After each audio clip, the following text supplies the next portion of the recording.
यदि गीता के मानने वालों से पूछा जाए कि परम तत्व कौन है, सबसे ज्यादा परम तत्व या सबसे बड़ा ज्ञानी या परमात्मा को प्राप्त करने का क्या तरीका है या कौन है, तो एक ही उत्तर आएगा कि भगवान कृष्ण सबसे उत्तम हैं, सबसे बड़े हैं। और उनको पा करके, उनको जप करके, उनकी बातों पर चल करके ही परम तत्व को प्राप्त किया जा सकता है, ईश्वरत्व तत्व को प्राप्त किया जा सकता है।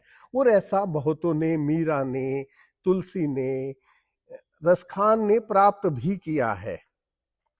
यदि महापुराण को, शिव महापुराण को जपने वालों से या उनको जानने वालों से पूछा जाए कि ईश्वर तत्व सबसे ज्यादा परमेश्वर कहाँ है, कौन है, तो वो कहेंगे कि शिव है। और शिव को उपासना कर, शिव को ध्यान कर, शिव की बातों को जानकर उन्हें प्राप्त किया जा सकता है। ऋषि मार्कंडेय ने ऐसा किया भी है।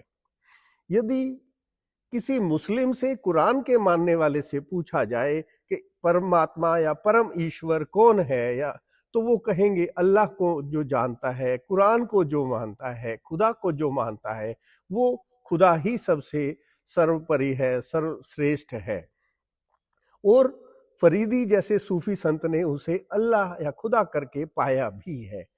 यदि गुरबाणी की बात करें, यदि गुरु ग्रंथ साहब की बात करें, तो उसमें भी एक ही बात आती है कि एक नाम ओंकार, तो एक उसके कारण परमात्मा को पाया जा सकता है या वही ईश्वर तत्व है।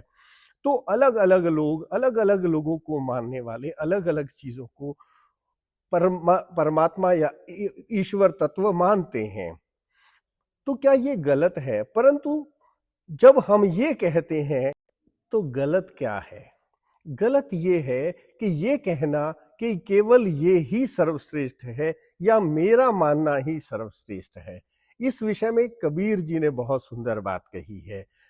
कबीरा कुआं एक है, पानी भरे अनेक, पानी सब में एक है, भांडे ही में भेद।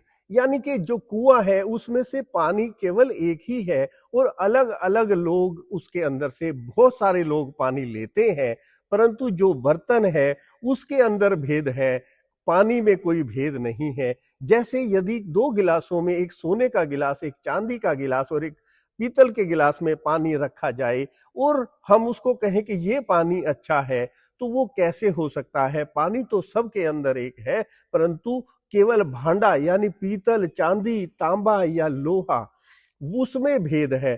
तो हम जो ईश्वर तत्व है वो केवल एक ही है, चाहे उसे अल्लाह कहें, चाहे उसे जीसस कहें, चाहे उसे कृष्ण कहें, चाहे शिव कहें या गुरबाणी, वो केवल एक ही है।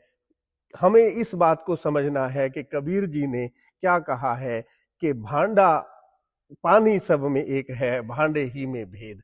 तो यदि आपको ये मेरी वीडियो या ये संदेश पसंद आया हो तो इसे निश्चित रूप से अपने दोस्तों, अपने फॉलोअर्स को सेंड करें और मुझे भी कमेंट में बताएं, ताकि इस प्रकार की वीडियो मैं आपके सामने और ला सकूं।